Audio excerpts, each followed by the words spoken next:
संसद भवन भी है, कई सारे इंस्टीट्यूशन का स्टेटस एंजॉय करने वाली संवैधानिक हस्तियां यहाँ विराजमान होती, सुप्रीम कोर्ट है, एम्बेसीज यहाँ है और बार बार दुनिया भर के राष्ट्राध्यक्ष यहाँ पर चर्चा करने के लिए यहाँ आते हैं। मान्यवर, इसीलिए दिल्ली को यूनियन टेरिटरी बनाया गया है। स्टेट लिस्ट के मुद्दों पर यहाँ की सरकार को सीमित मात्रा में अधिकार दिए। दिल्ली एक असेंबली के साथ मगर सीमित अधिकारों के साथ यूनियन टेरिटरीज है। तो आगे पर जिसको भी दिल्ली में चुनाव लड़ना है, इसको दिल्ली के एक कैरेक्टर को समझना चाहिए। मान्यवर, मैं जब पंचायत का चुनाव लड़ता हूं और पार्लियामेंट के अधिकारों की मांग करता हूं, तो संवैधानिक रूप से पूरे नहीं हो सकते। हम जब चुनाव लड़ते हैं दिल्ली के एमएलए का या चीफ मिनिस्टर की दावेदारी करते हैं, तब हमको मालूम होना चाहिए कि यूनियन टेरिटरीज है और सपने तो मुझे कोई भी आ सकता है, मगर चुनाव में जो लड़ता हूं इसके हिसाब से भी हो सकता, सपने पूरे हो सकते। और अगर देश का प्रधानमंत्री बनना है तो संसद का चुनाव लड़ना पड़ता है, दिल्ली के एमएलए का चुनाव से नहीं लड़ना पड़ता है। माननीय अध्यक्ष महोदय, दिल्ली के शासन का इतिहास भी मैं जरा बताना चाहता हूं। स्वतंत्रता पूर्व भी दिल्ली कई सालों से किसी न किसी प्रकार से देश का सत्ता का केंद्र रहा, राजधानी रहा। नजदीक के भूतकाल में चले जाइए तो 1911 में दिल्ली तहसील और पट्टाभी सीतारामैया और बाबा साहेब आंबेडकर की एक कमेटी बनी और ड्राफ्टिंग कमेटी ने दिल्ली की स्थिति को लेकर विस्तृत विचार विमर्श किया। माननीय सभापति महोदय, पट्टाभी सीतारामैया समिति ने दिल्ली को लगभग राज्य स्तर का दर्जा देने की सिफारिश की थी। उसी कमेटी के चर्चा के वक्त पंडित नेहरू, सरदार पटेल, सी राजगोपालाचारी, डॉक्टर राजेंद्र प्रसाद और स्वयं डॉक्टर अंबेडकर जैसे नेताओं ने इसका अलग अलग तर्क देकर विरोध किया था।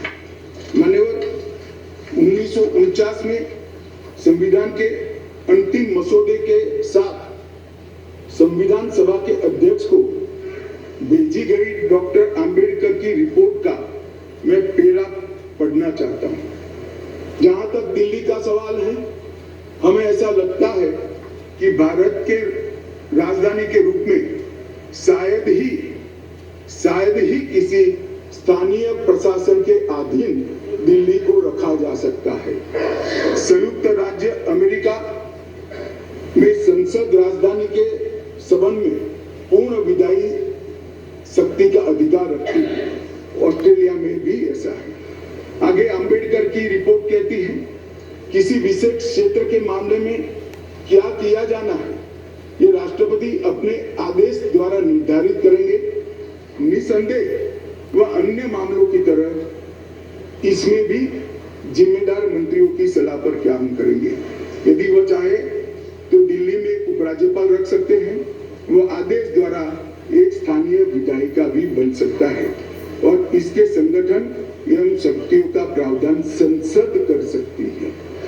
मान्यवर, क्षेत्र मनोज जी जरा समझा दे सदन को कि आज क्या दिल्ली राजधानी नहीं, अब दिल्ली की राजधानी का महत्व समाप्त हो चुका है।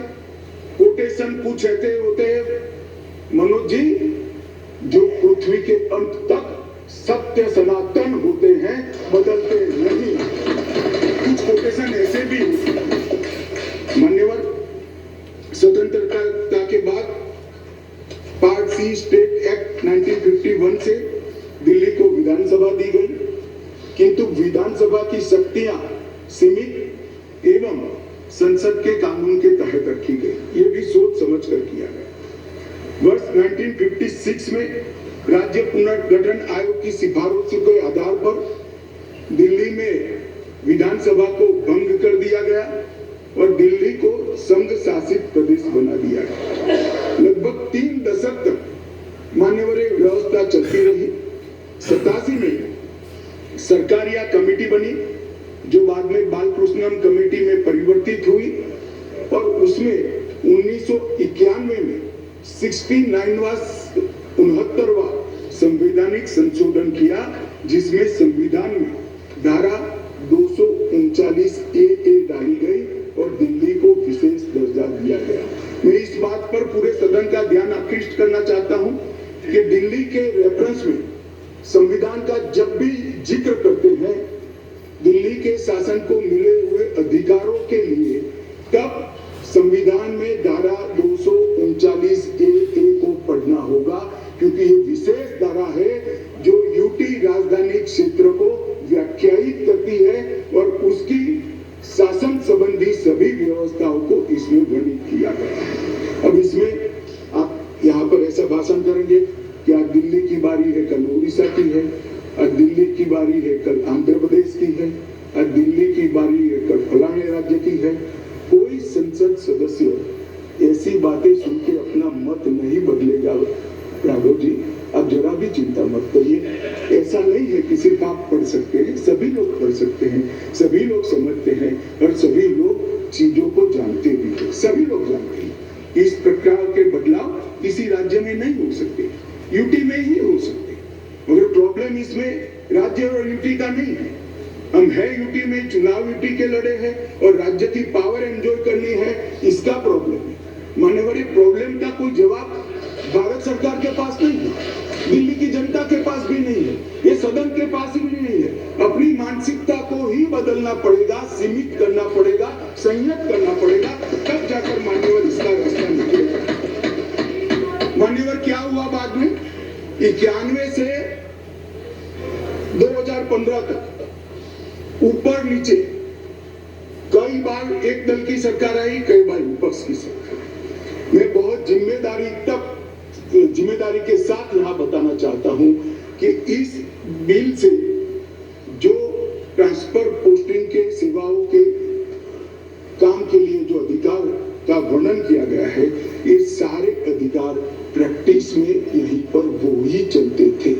91 से लेकर 2015 तक मदन लाल खुराना जी मुख्यमंत्री रहे, फिर साहिब सिंह वर्मा बने, फिर थोड़े समय के लिए स्वर्गीय सुषमा स्वराज जी बनी, फिर थोड़े शीला दीक्षित जी बनी, मगर किसी से केंद्र सरकार से झगड़ा नहीं हुआ, किसी को नहीं हुआ, क्योंकि सब लोग विकास करना चाहते थे, सब पावर लेना नहीं चाहते थे।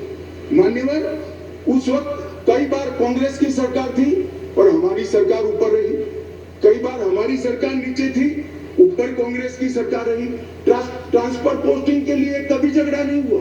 उस वक्त यही व्यवस्था से निर्णय होते थे और किसी मुख्यमंत्री को कोई तकलीफ नहीं थी। मगर 2015 में एक आंदोलन के आधार पर बनी हुई सरकार है और फिर जो बताया कई सदस्यों ने कि केंद्र सरकार पावर हाथ में लेना चाहती है।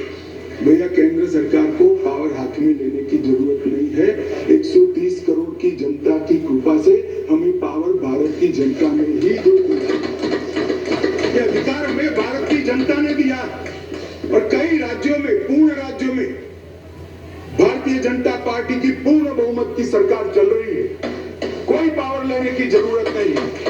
ये बिल हम लाए हैं पावर केंद्र में लाने के लिए नहीं, केंद्र ने दिए हुए पावर पर दिल्ली यूटी की सरकार अतिक्रमण करती है, इसको वैधानिक रूप से रोकने के लिए ये बिल लेकर।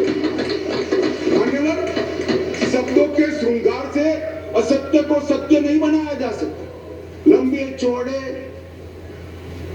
ऑक्सफोर्ड की डिक्शनरी के सुंदर सुंदर अंग्रेजी शब्दों से बोलने से असत्य सत्य नहीं हो जाता है। मान्यवर, मैं सबको बताना चाहता हूं कि कोई भी इसका विरोध करे जो अगर सत्य है कि 91 से लेकर 2015 तक यही व्यवस्था चलती थी, इसमें हमने कोई फर्क नहीं किया है। मान्यवर, मैं इसलिए बात करना चाहता हूं कि नई व्यवस्था आई। कई सदस्यों ने कहा, मैं तो तब बोलना नहीं चाहता मगर कहा, इसलिए से रिपीट करता हूं कि अराजकता फैलाने का काम दिल्ली में शुरू हो गया। मान्यवर, शासन व्यवस्था के में चलना पड़ता है।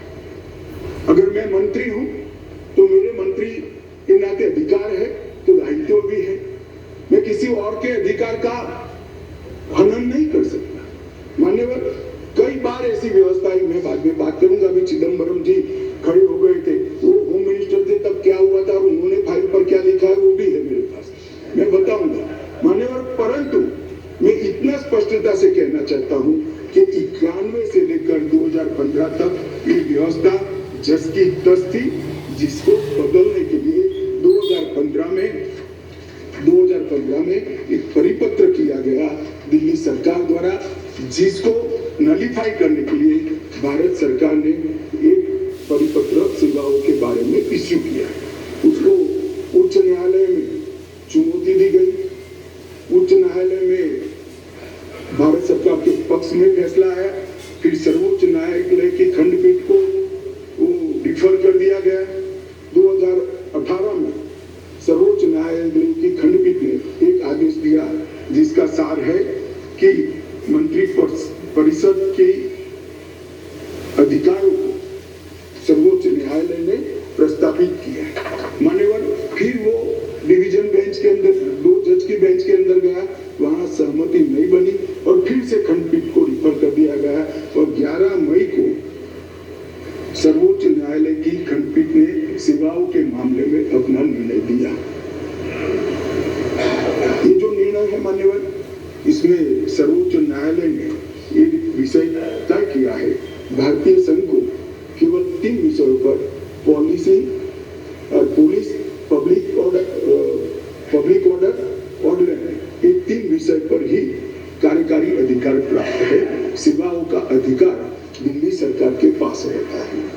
परंतु उसी जजमेंट में ये कहा गया, हालांकि 239A को कोट कर कि संसद को दिल्ली राजधानी क्षेत्र के सभी विषयों पर और किसी भी क्षेत्र पर कानून बनाने का अधिकार है।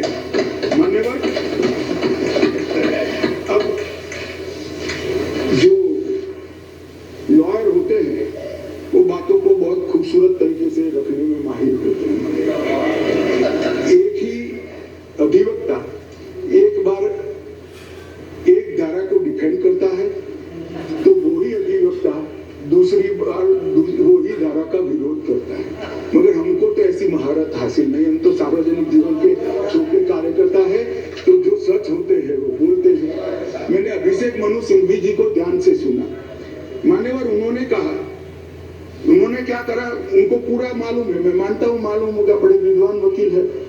उन्होंने अनुच्छेद 339A7A को पढ़ा, जिसमें लिखा है 239AA7A के तहत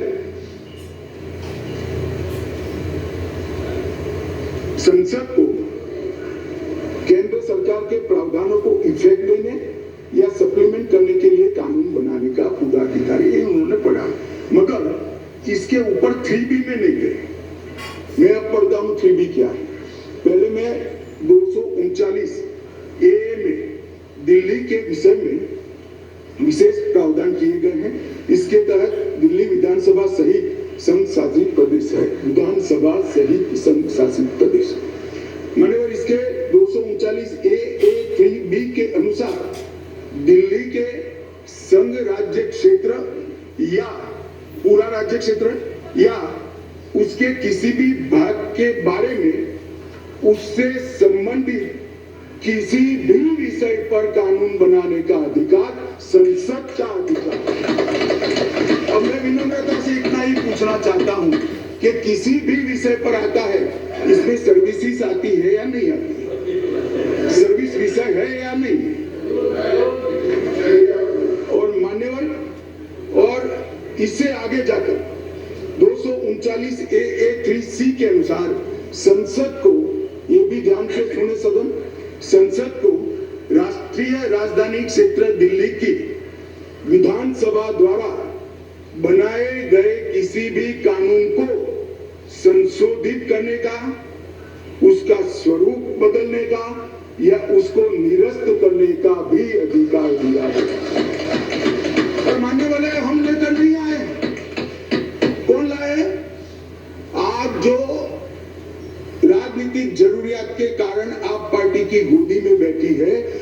कांग्रेस पार्टी ये संविधान संशोधन लेकर आई, ये हम लेकर नहीं आए। अगर दिल्ली के अधिकारों का किसी ने हनन किया है, दिल्ली की असेंबली का किसी ने हनन किया अधिकार का, तो मान्यवर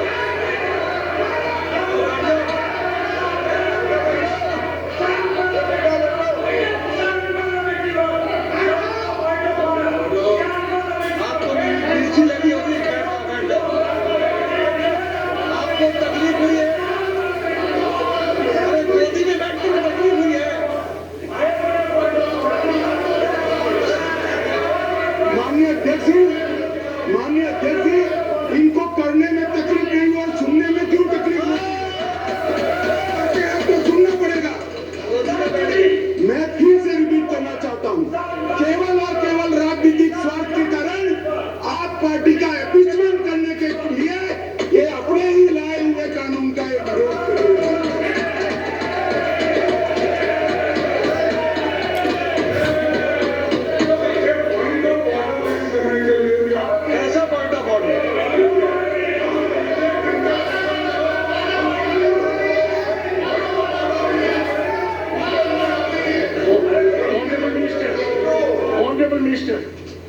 माननीय अध्यक्ष जी, Honorable Minister,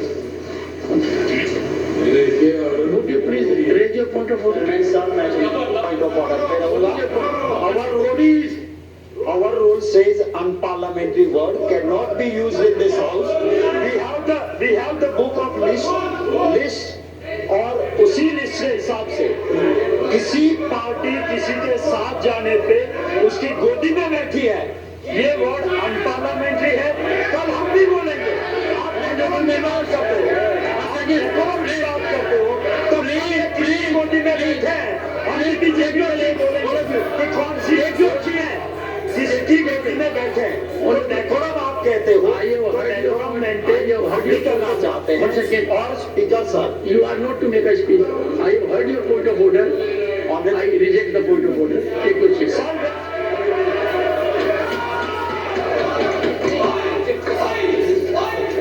Honorable Minister. माननीय अध्यक्ष जी, यहाँ पर बहुत सारे सदस्यों ने बड़ी बड़ी दुहाइयां दी, संविधान की दुहाइयां दी, डेमोक्रेसी की दुहाइयां दी और अदालत के फैसले की सम्मान करने की दुहाइयां दी। माननीय अध्यक्ष जी, मैं इनको बहुत विनम्रता पूर्वक कहना चाहता हूँ। मैं सबसे पहले अदालत के फैसले की बात करता हूँ। अदालत के फैसले की अवमानना तब होती है तब अदालत ने किसी भी प्रकार का स्थगन आदेश दिया है। इसमें स्थगन आदेश मांगा गया था, अदालत ने दिया नहीं। दूसरी बात, अदालत के फैसले की अवमानना तब होती है जब हम अदालत के फैसले के विरुद्ध कोई बिल लेकर आते हैं। यहाँ अदालत ने अपने फैसले में स्वयं कहा है कि दिल्ली संघ राज्य के लिए देश की संसद किसी भी प्रकार का कानून बना सकती है। और माननीय अध्यक्ष जी, मैं सर्वोच्च अदालत के प्रति अति विनम्रता रखते हुए बताता हूँ कि कई फैसले ऐसे होते हैं जो न्याय की कानून की इंटरप्रिटेशन करते वक्त अदालत लेती है, मगर आज की जनभावनाओं के अनुरूप वो नहीं पाए जाते हैं। तो इस आजादी से अब तक ढेर सारे इतने उदाहरण है जिसमें संसद ने अदालत के फैसलों को बदलने के लिए कानून लेकर आए, मगर इसमें तो एक केस भी नहीं। माननीय अध्यक्ष जी, देश की संसद ने कई बार संविधान बदला। अदालत के फैसले की बात छोड़िए, अदालत के फैसले को न्यूट्रलाइज करने के लिए कई संविधान के पैराग्राफ जोड़े गए हैं माननीय अध्यक्ष, और ये संसदीय परंपरा है जिसको अदालतों ने भी स्वीकार किया है। और पहला संविधान संशोधन तो तब हुआ जब पार्लियामेंट भी नहीं बनी थी मान्यवर। कॉन्स्टिट्यूएंट असेंबली ने पहला संविधान संशोधन पारित किया था, तब से संविधान बदलने की प्रक्रिया चली है। और मैं आपको बताता हूं, हम संविधान में बदलाव इमरजेंसी डालने के लिए नहीं लाए, हम संविधान में बदलाव उस वक्त की तत्कालीन राष्ट्रपति की सदस्यता जो चली गई थी, इसको पुनर्जीवित करने के लिए नहीं लाए और इमरजेंसी डालकर लाखों लाखों डेमोक्रेटिक कार्यकर्ताओं को जेल में अरे खड़गे जी सुनिए, मैं धैर्यपूर्वक सुना हूं। कांग्रेस को लोकतंत्र पर बोलने का कोई अधिकार नहीं है। आप क्या बात करते हो लोकतंत्र की?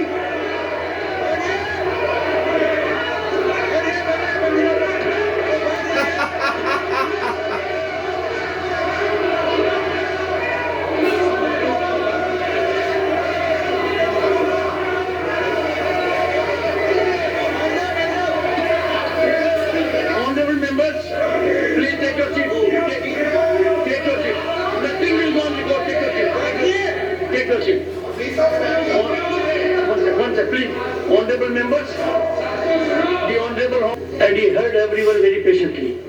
And everyone in the house, now he has a right and duty as Home Minister to address the house. He is something wrong. Honorable Home Minister, nothing will go wrong. Please. मान्यवर, मैं थोड़ी जल्दबाजी में प्रधानमंत्री की जगह राष्ट्रपति बोल रहा है, इसलिए मैं थोड़ा फिर से रिपीट करना चाहता हूँ। इस देश के पूर्व प्रधानमंत्री की सदस्यता बचाने के लिए हम ये बिल नहीं लेकर आए। ये बिल संविधान की भावनाओं को संभालने के लिए हम लेकर आए। और मान्यवर, इमरजेंसी डाली गई, हम तो बहुत छोटे थे उस वक्त। ये बिल पर ही है, ये बिल पर ही है। भैया डिस्कस मान्यवर, ऐसा है कि जब ये लोग बिल पर चर्चा कर रहे थे, मुझे डेमोक्रेसी समझा रहे थे, तो मैं उनको डेमोक्रेसी समझा रहा हूं कि डेमोक्रेसी क्या है। इमरजेंसी के अंदर मान्यवर 3 लाख से ज्यादा राजनीतिक दलों के बड़े बड़े नेताओं को जेल में डाल दिए गए, जेल में डाल दिए। माननीय अध्यक्ष जी, सारे अखबारों पर सेंसरशिप डाल दी गई। माननीय अध्यक्ष जी, इंडियन एक्सप्रेस में अपने संपादक को खाली रखना पड़ा। माननीय अध्यक्ष जी, ये लोग डेमोक्रेसी की बात कर रहे हैं, ये लोग डेमोक्रेसी की बात कर रहे हैं। माननीय अध्यक्ष जी, और जब माननीय अध्यक्ष जी, इन्होंने पूछा कि भाई अध्यादेश अब लाए थे, तो बहुत सुंदर क्रोनोलॉजी देश के मतदाताओं को गुमराह करने के लिए। माननीय अध्यक्ष जी, इसका जवाब मुझे देना ही पड़ेगा, फिर से उनकी भावनाएं उद्वेलित होगी अगर मुझे देना पड़ेगा। माननीय अध्यक्ष जी, उन्होंने कहा 11 मई को फैसला है और 17 मई को ऑर्डिनेंस लाया गया और 19 मई को एससी को सुप्रीम कोर्ट को छुट्टी पर जाना था, तब ऑर्डिनेंस को घोषित किया गया। माननीय अध्यक्ष जी, मैं इसका तो पूरा क्यों करना पड़ा, इसका मुझे जस्टिफिकेशन देना चाहिए, क्योंकि विरोध भी 2 दर्ज हुए इसी विषय पर। परंतु मैं उनको ये कहना चाहता हूँ, और एक मुद्दे कौन खड़े कर रहे हैं जिनका पूरा जीवन सुप्रीम कोर्ट में वकीलात करते करते गया। उनको ये भी मालूम नहीं है कि वैकेशन बेंच होती है और वैकेशन के अंदर भी अगर उचित लगे तो मुख्य न्यायाधीश महोदय खंडपीठ भी बना सकते, संवैधानिक खंडपीठ भी बना सकते और स्थगन आदेश दे सकते। वैकेशन के बाद क्या हुआ, ऑर्डिनेंस आ गया, वैकेशन के बाद चैलेंज किया, चैलेंज कर स्थगन आदेश मांगा, सुप्रीम कोर्ट ने नहीं दिया, आज भी नहीं है। मैं तो बिल लेकर आया हूं। अब ये क्रोनोलॉजी का क्या मतलब है बताइए। मगर यहां चर्चा कर एक भ्रांति खड़ी करना कि हमारे अधिकारों को लेने के लिए लालायित थे। भैया, अधिकारों को लेने के लिए लालायित नहीं थे, हम दिल्ली की जनता के अधिकारों की रक्षा के लिए। इसलिए मान्यवर, ये जल्दी करनी पड़ी। मान्यवर, मैं आगे बताता हूं ये जल्दी क्यों करनी पड़ी। पास भी एक क्रोनोलॉजी है, जरा उसको धैर्य से सुनना चाहिए। मान्यवर, 11/5/23 को ये अध्यादेश आया और ये फैसला आया। फैसला लगभग 3-4 बजे के आसपास घोषित हुआ।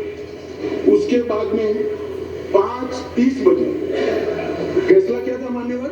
फैसला तो ये था कि संवैधानिक खंडपीठ ने फाइंडिंग दिया है, ये रेगुलर बेंच के सामने जाएगा, रेगुलर बेंच हियरिंग करेगी और बाद में इसका आदेश पारित करेगी, तब जाकर फैसला लागू होगा। फैसला तो अभी लागू भी नहीं हुआ है। मगर जल्दबाजी किसको कहते हैं मैं बताता हूं श्रीमान राघव चंदा जी।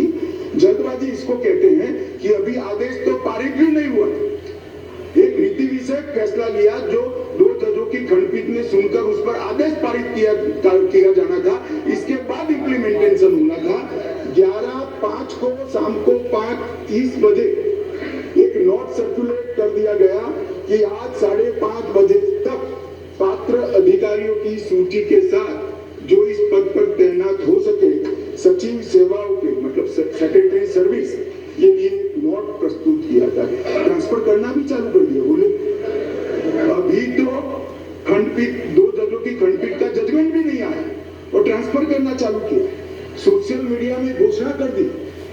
अभी तो एप्लीकेशन मंगाई, नोट मंगाया, सोशल मीडिया पर कह दिया श्री आशिक माधवराव मोरे को बदल दिया गया।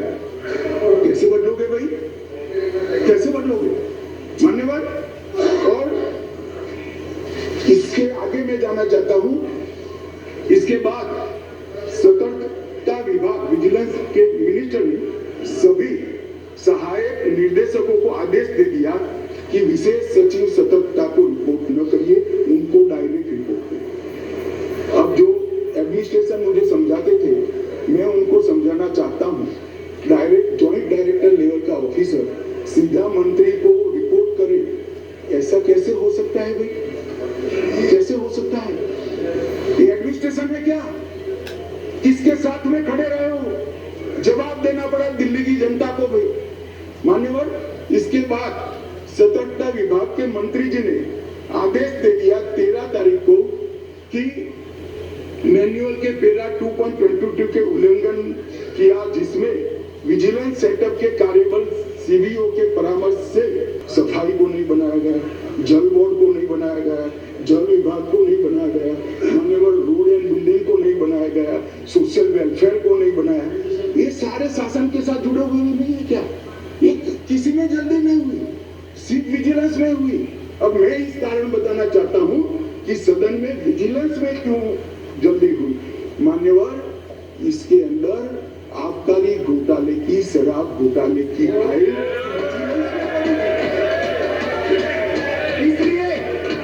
इसलिए मान्यवर आधी रात को विजिलेंस डिपार्टमेंट खोलकर फाइलों की हेराफेरी करने की फरियाद दिल्ली पुलिस को मिली है। मान्यवर केशव राव जी कहते थे हम तो ना इनके साथ है ना उनके साथ है, ना आपसे जुड़ा है ना उनसे जुड़ा है। बीआरएस वालों का भी ये शराब घोटाले के साथ आप पार्टी के साथ जुड़ा हो, इसीलिए आप वहां बैठे हो। मान्यवर, एक फाइल थी आबकारी घोटाले वाली, दूसरी फाइल थी एक यहाँ पर शीश महल बना है मान्यवर, बहुत बड़ा शीश महल। हमने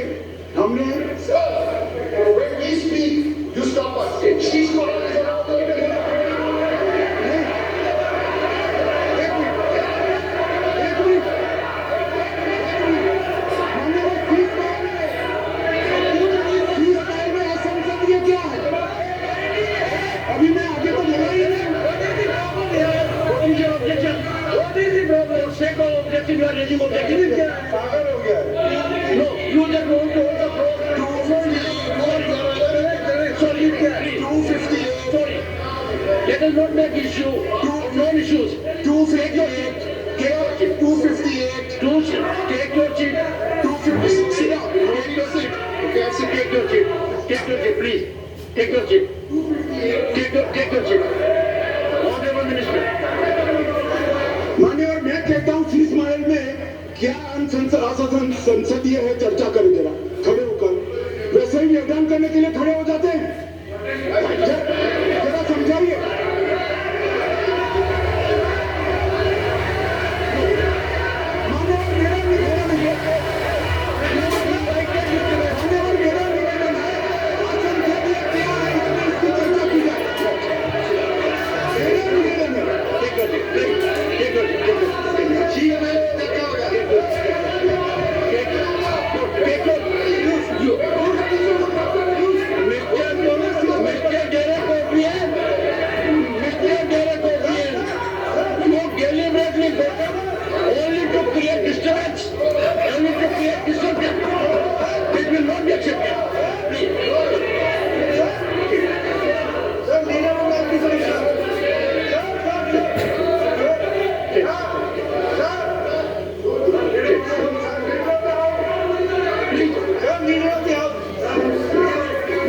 आपने पिछली बार भी इस विषय के ऊपर बड़ी गंभीरता बताई थी कि जो थिएट्रिक्स करने का सिलसिला इस सदन में जो माननीय सदस्य करते हैं, अगर इनको हिम्मत है, अगर इनका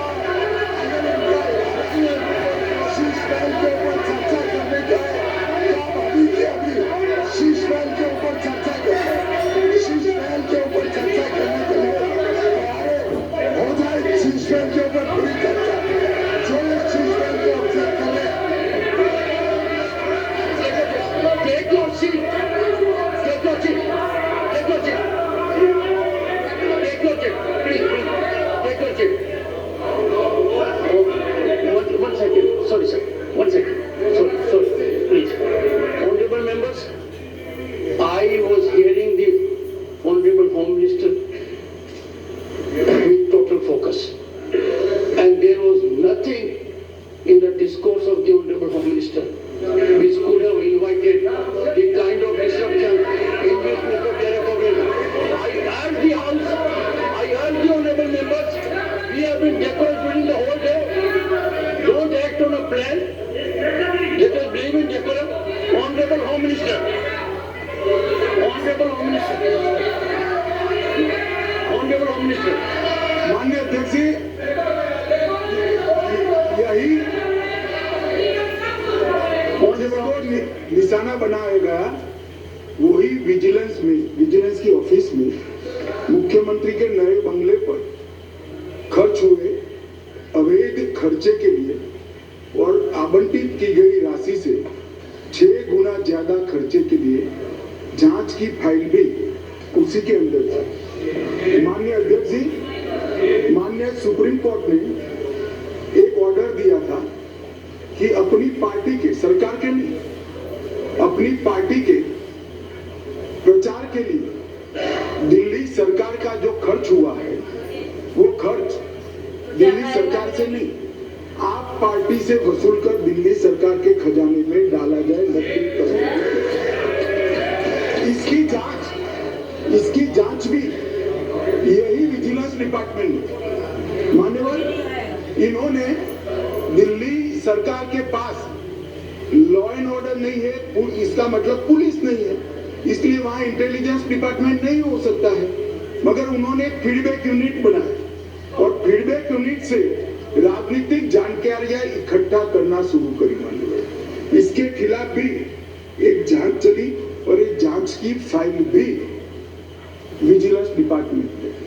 मान्यवर, BSES और BYPL ये 2 बीज वितरण कंपनियां हैं जिनका 21,000 करोड़ रुपया दिल्ली सरकार को बकाया है, देना है, फिर भी 2,000 करोड़ का उनको पेमेंट कर दिया गया।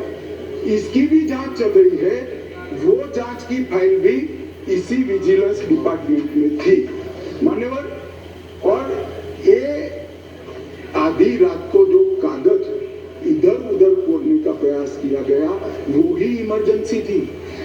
चिदम्बरम साहब को शायद मालूम नहीं था, इसलिए पूछते थे कि क्या इमरजेंसी थी, तो भाई ये इमरजेंसी ये थी। और मान्यवर, अगर ये न करते तो सारे घोटालों की फाइलों को गुम करने का एक नया घोटाला रजिस्टर किया और इसलिए इमीडिएटली ऑर्डिनेंस लाना पड़ा जो संविधान सम्मत है।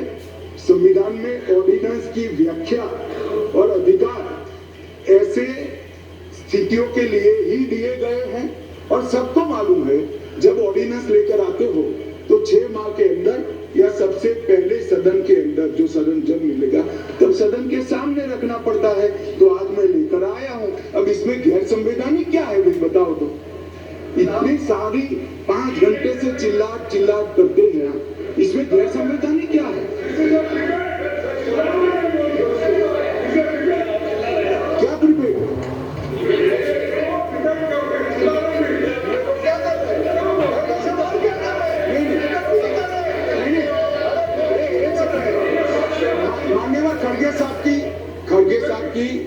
खड़गे साहब की बात सही है, चिल्लाना शब्द निकाल दीजिए। बार बार रिपीटेशन के साथ इसको आप दोहरा रहे हो, इसलिए मैं बता रहा हूँ। बस खड़गे साहब की बात सही है। मान्यवर, अब ये विधानसभा के अधिकारों की बात करती थी। हम सब ये सम्मानीय सदन के सदस्य हैं। सदन जब राष्ट्रपति महोदया आहूत करती है, बाद में इसका सत्रावसान होता है। ये संविधान की एक बनाई हुई सदन को चलाने की कार्यविधि है। इस पूरे देश में एक ही असेंबली है जिसका सत्रावसान ही नहीं हुआ ना, सत्रावसान होता ही नहीं है। स्पीकर साहब सदन को मुलतवी करते हैं और फिर जब बोलाना है, राजनीतिक भाषण करना है, तब सदन को बुलाकर 3 घंटे चलाकर फिर से बंद कर दिया। दिल्ली असेंबली ऐसी है जिसका अब तक सत्रावसान ही नहीं हुआ है। मान्य आप मुझे बताइए, ऐसे चल सकता है? माननीय अध्यक्ष जी, विधानसभा के rules of procedure and conduct of business 1997 के नियम 70 में विधानसभा अध्यक्ष को सदन को स्थगित करने का अधिकार दिया है। ये अधिकार इस तरह से देश के किसी भी असेंबली के स्पीकर ने नहीं दिया है। मैं इन पर कोई टिप्पणी करना नहीं चाहता। अगर उचित है तो कांग्रेस पार्टी ने जरूर इसका समर्थन करना चाहिए कि भाई विधानसभा को या संसदों को स्थगन कर ही चलाना, कभी सत्रावसान नहीं करना, वो सेशन में ही रहेंगे। अब सेशन में ही रहेंगे तो कानून कैसे बनाओगे? अब कैबिनेट बुला ही नहीं सकते। इसलिए क्या स्थिति है समझिए साहब। 2020 में सत्र की संख्या कितनी हुई दिल्ली के? 1 बजट से। 2021 में कितनी? 1 बजट से। 2022 में कितनी बार सदन बुलाया गया? 1 बार बजट से। 2023 में कितनी बार सदन बुलाया गया? 1 बार बजट से। उसके अलावा असेंबली की जरूरत ही नहीं है। इसके अलावा मान्यवर असेंबली की जरूरत ही नहीं है। ये किस तरह से असेंबली चला रहे हैं मान्यवर?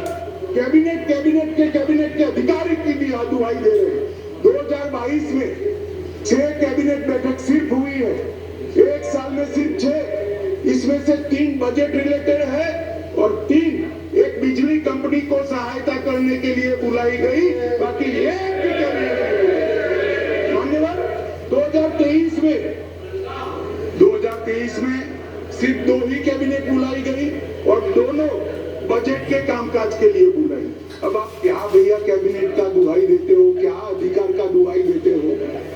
ना कैबिनेट मिलती है, ना सदन मिलता है और हमें डेमोक्रेसी पढ़ाते हो। ऐसा कभी नहीं होता भाई। ये जो कहते हैं ना कि क्या विशेष हुआ था, इसलिए मैं समझाता हूं मान्यवर क्या विशेष। मान्यवर IRTS, AIIMS, Delhi metro, IIT Delhi, UR जैसे ढेर सारे योजनाओं का क्लियरेंस न मिलने के कारण ये इंस्टीट्यूशन और ये डेवलपमेंटल काम दिल्ली की जनता को नहीं मिल पा रहे हैं। वो राजनीतिक रूप से रोक कर बैठे। 5G टेक्नोलॉजी लाने का रास्ता मोदी जी सुगम करना चाहते थे। हमारे अश्विनी भाई बार बार पत्र लिखते हैं। 2016 से झगड़ा चल रहा है मगर इस पर कार्यवाही नहीं करी और ट्रांसफर पोस्टिंग के लिए इनको सुप्रीम कोर्ट में जाने का समय है। मगर 5G टेक्नोलॉजी को इंस्टॉल करने के लिए जो सहायता चाहिए भारत सरकार को, वो करने का समय नहीं है। माननीय अध्यक्ष जी, मैं इसलिए कहता हूं कि कुछ परिस्थितियां ऐसी होती है जिसको अलग दृष्टिकोण से देखना है। दिल्ली के अंदर 91 से 2015 तक यही व्यवस्था, इसी तरह से ट्रांसफर पोस्टिंग होती है और कोई कानून या कोई नियम बनाने की जरूरत नहीं पड़ती। मान्यवर, मैं फिर से एक बार सदन का ध्यान आकर्षित करना चाहता हूँ। कुछ सदन के सदस्यों ने कहा कि बिल संविधान सम्मत नहीं है और संविधान के अधिकारों को ये बिल कानून के द्वारा संविधान सुधारने का प्रयास है। माननीय, मैं इनका ध्यान दिलाना चाहता हूं कि अध्यादेश और बिल के अंदर थोड़ा फर्क। अध्यादेश के अंदर धारा 3A है जो बताती थी कि दिल्ली विधानसभा को एंट्री 41 यानी सेवा मामलों पर कानून नहीं बना पाएगी, ये अध्यादेश के लिए। फिर हमने इसको ध्यान से बारीकी से अध्ययन किया। धारा 3A को हमने हटा लिया है, अध्यादेश से हटाकर बिल में धारा 3A को नहीं डाला गया है।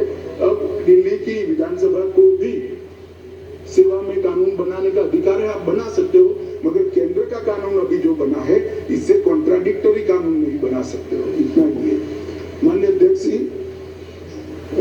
एक मैंने कह दिया अगर 239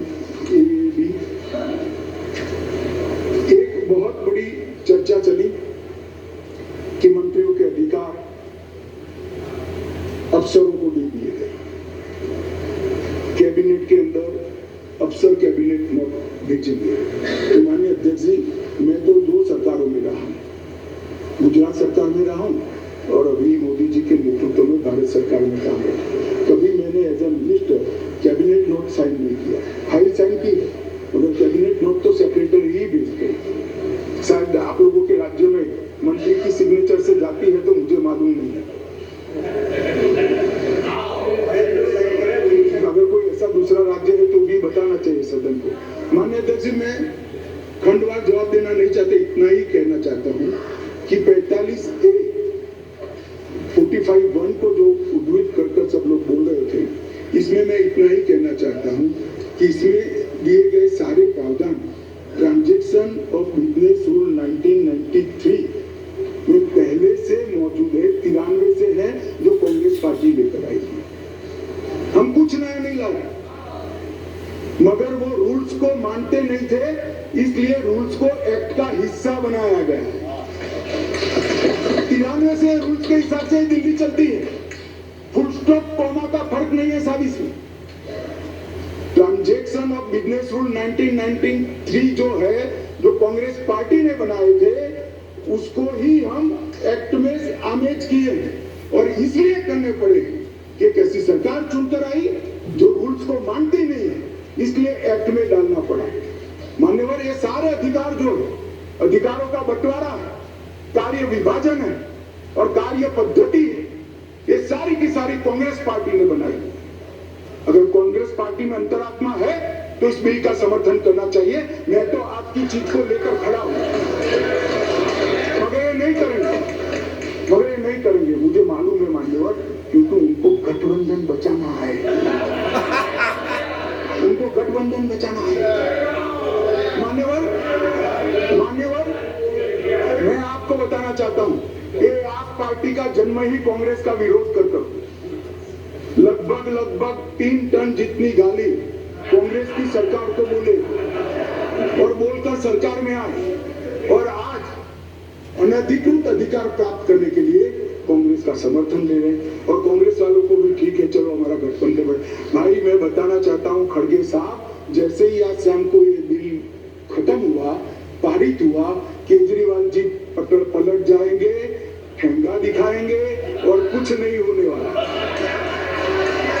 उनका लक्ष्य हम नहीं है, उनका लक्ष्य हम नहीं है, कांग्रेस पार्टी है। जरा इनका चुनावी इतिहास देखिए, उनका लक्ष्य आप हो, वो आपको नहीं छोड़ेंगे। खैर, वो आपको देखना है। और माननीय अध्यक्ष जी, ये सारे लोग सिद्धांतों की मुझे दुहाई दे रहे थे। मैं पूछना चाहता हूं, तृणमूल कांग्रेस और कम्युनिस्ट पार्टी आज एक मंच पर है, किस सिद्धांत के तहत है, जरा बताइए तो मुझे, किस सिद्धांत के तहत है? पूरा जीवन एक तृणमूल कांग्रेस पार्टी का जन्म ही कम्युनिस्टों का विरोध करते हुए हुआ है। कांग्रेस पार्टी से वो इसलिए अलग हुए, कांग्रेस पार्टी से इसलिए अलग हुए कि नरसिम्हा राव जी ने कम्युनिस्ट पार्टी से हाथ मिला लिए और आज सत्ता प्राप्त करने के लिए वो इनके साथ में। एक कांग्रेस पार्टी और कम्युनिस्ट पार्टी केरल में तो यूडीएफ एलडीएफ कर एक दूसरे की जान लेने पर आमादा है और वहां इलू कर रहे हैं। ये जनता दल, जेडीएस, माननीय अध्यक्ष जी जेडीएस, ये नीतीश कुमार जी है।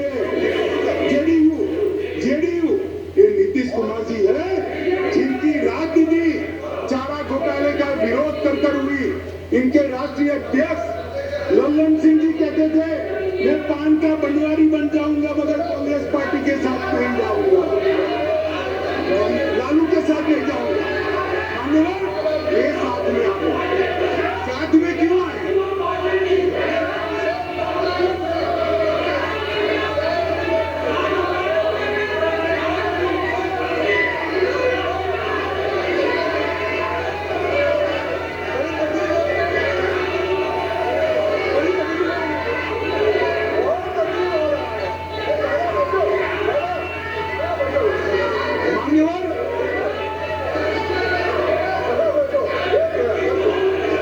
मान्यवर, ये साथ में क्यों आए हैं?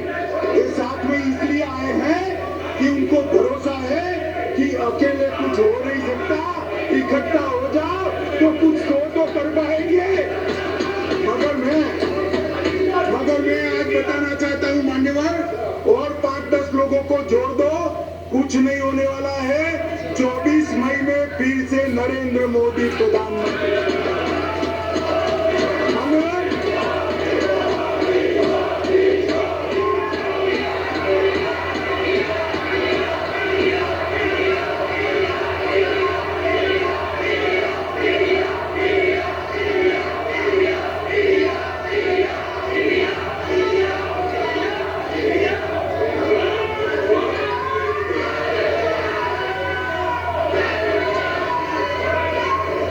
मान्यवर, श्री संजय राउत ने कहा, मान्यवर श्री संजय राउत ने कहा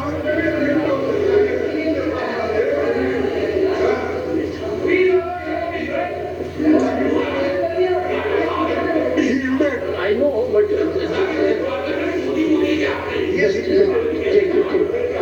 don't get agitated, sir. We will have a good transaction business. Yes, you don't get emotion.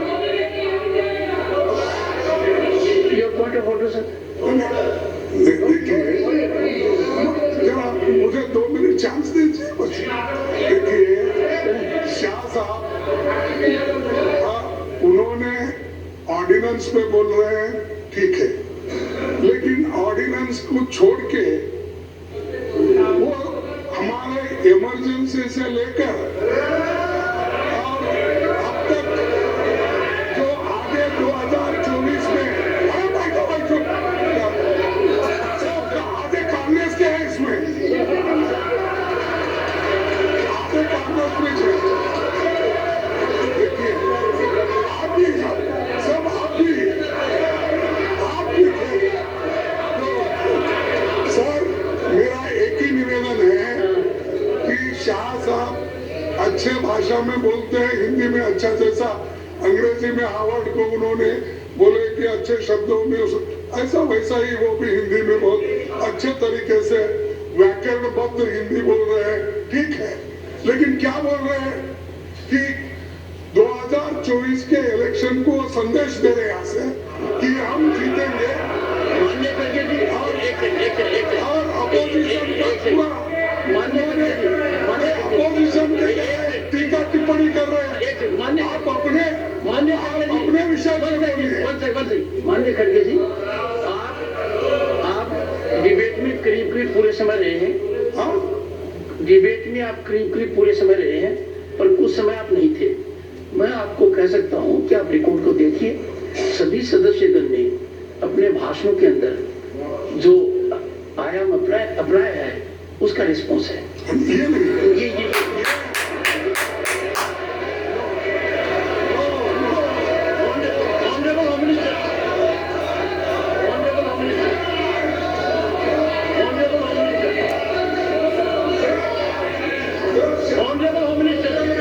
खड़गे साहब मैं ध्यान रखता हूँ।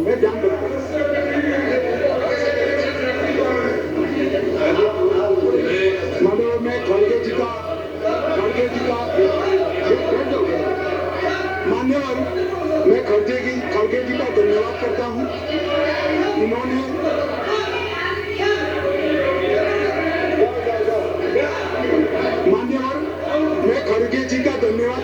चाहता हूं कि इन्होंने मुझे सदन की उच्च परंपराओं का ज्ञान दिलाया।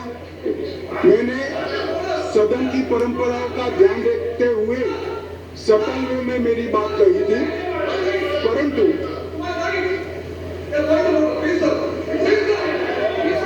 मान्यवर, मैंने सफल वे में ही करी थी।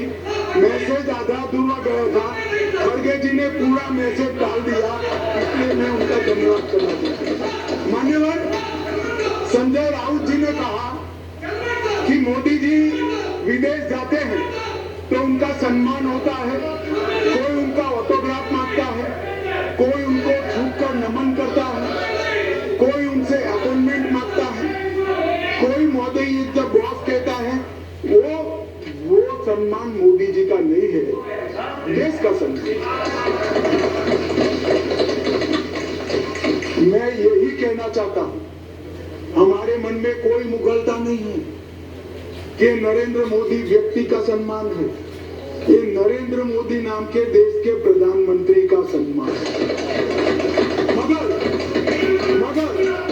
मगर इतने सारे देश के राष्ट्रपति, प्रधानमंत्री, राष्ट्राध्यक्ष भारत के प्रधानमंत्री को सम्मान देते हैं, इससे देखकर आप भी जरा देना चालू करो तो थोड़ा अच्छा लगेगा। मान्यवर, कम्युनिस्ट पार्टी के 2 सदस्यों ने मेरी पार्टी का उल्लेख देकर कहा कि मेरी पार्टी का आजादी के आंदोलन में कोई इतिहास नहीं है, हिस्सा नहीं।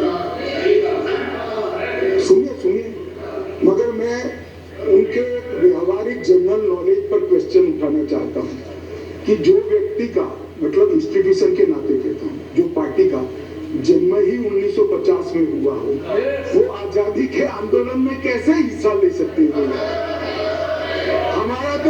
हमारी पार्टी का जन्म ही 1950 में हुआ, हम कैसे आजादी का आंदोलन लड़ेंगे? मान्यवर, मगर कई ऐसे हमारे फाउंडर मेंबर थे, श्यामा प्रसाद मुखर्जी से लेकर कई सारे।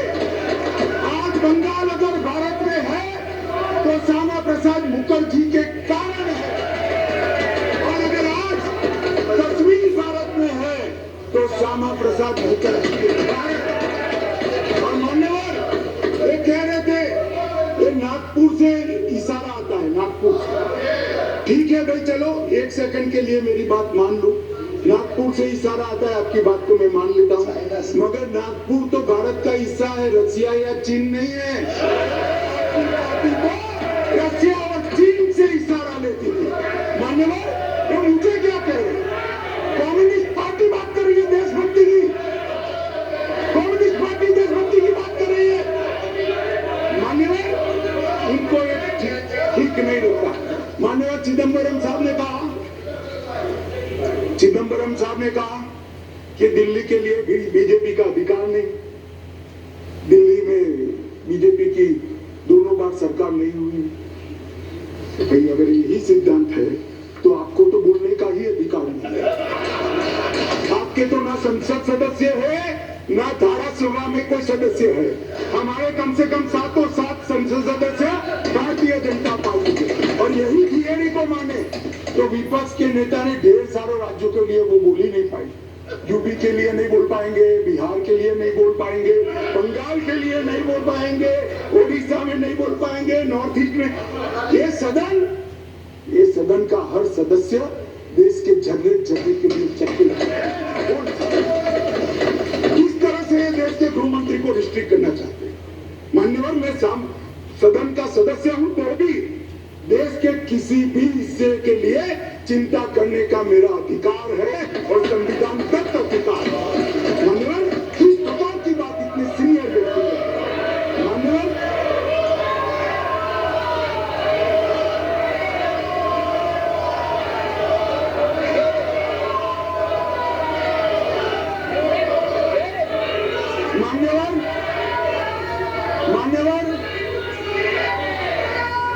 मान्यवर, मणिपुर के लिए भी मैंने सदन से पहले ही आपको पत्र लिखा है कि मणिपुर के लिए चर्चा के लिए मैं तैयार हूं। आज भी कहता हूं, अभी 11 तारीख बाकी है, हमें कुछ छिपाना नहीं है। छिपाना आप आपको है जो चर्चा होने नहीं देते हैं, आपको छुपाना है। और मैं कहता हूं मान्यवर, 11 तारीख को चर्चा खड़गे जी कह दे, मैं कहता हूं इसी तरह से सुन नहीं पाएंगे मान्यवर, नहीं सुन पाएंगे।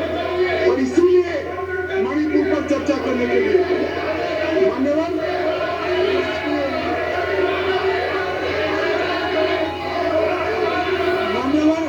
उनको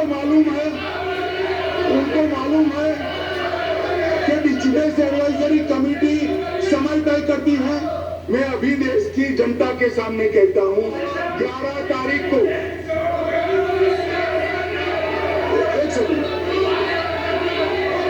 सुन लिया मैंने, सुन लिया, बैठिए मान्यवर, मैं सदन के सामने स्पष्टता करना, ये चर्चा वो 267 के तहत चाहते हैं, एक सेकंड 267 के तहत चाहते हैं, जिसमें मतदान का प्रावधान है। मान्यवर, एक प्रावधान क्यों बना है? जब कोई सरकार बजट के तुरंत बाद अल्पमत में आ जाए और कोई बिल ही न लाए, तो राज्यसभा में अविश्वास की दरखास्त का कोई प्रोविजन नहीं है, तो राज्यसभा में वोटिंग के साथ चर्चा हो, इसलिए रूल्स लाया गया है। यहाँ तो हम हर रोज बिल लेकर आते हैं, भाई गिरा दो बिल, बहुमत है, ये बिल गिरा दो, लो ये बिल गिरा दो। मान्यवर, मुझे बताइए, देश की जनता देख रही है, क्या हासिल है वोटिंग से, क्या हासिल है? सवालात मणिपुर की स्थिति, मणिपुर की चिंता और सरकार ने उठाए गए कदम पर चर्चा करना चाहते हैं, या वोटिंग से शो ऑफ स्ट्रेंथ करना चाहते हैं? और वोटिंग से शो ऑफ स्ट्रेंथ करनी है तो भी हम डरते नहीं है, इसी बिल में कर लीजिए, अभी भी उसका दूध और पानी का।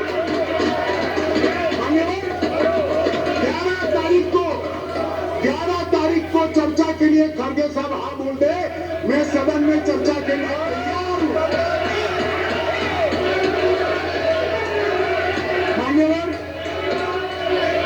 मान्यवर, ऐसा है जयराम जी, आपको भी मालूम है अभी नहीं हो सकती। कल अविश्वास का प्रस्ताव है, आपको मालूम है। मान्यवर, देश की जनता सुन ले, 8, 9 और 10 अविश्वास का प्रस्ताव है, इसलिए मुझे कह रही है कि आज 8, 9, 10 में चर्चा करिए।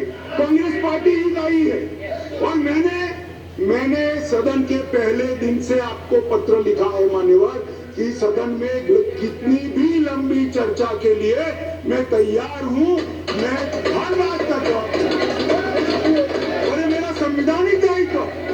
मगर जब लोकसभा में अविश्वास प्रस्ताव पर चर्चा होती हो, तब ये चाहते हैं मैं यहाँ बैठूं। मान्यवर, इनको अविश्वास प्रस्ताव वही लेकर आए हैं, मगर इसकी संवैधानिक महत्व का मालूम नहीं है। सब अविश्वास का प्रस्ताव होता है, मैं वो सदन का सदस्य हूँ, मुझे वहां रहना पड़ता है मान्यवर। और 11 तारीख में क्या बुराई है? 11 तारीख में क्या बुराई है? मान्यवर, चर्चा से भाग रहे, ये चर्चा नहीं चाहते हैं मान्यवर, होने नहीं देते। इसलिए मैं कहता हूं मान्यवर कि चर्चा करनी नहीं है, और चर्चा करें तब बोलकर भाग जाना है। आज अच्छा है, कम से कम एकता दिखाने के लिए वोटिंग करने के लिए बैठे हैं, चलो वो बहाने से भी बैठकर संविधान के नियमों के हिसाब से, संसद के नियमों के हिसाब से चर्चा करी, इसके लिए धन्यवाद। मेरा पूरा सदन से धन्यवाद निवेदन है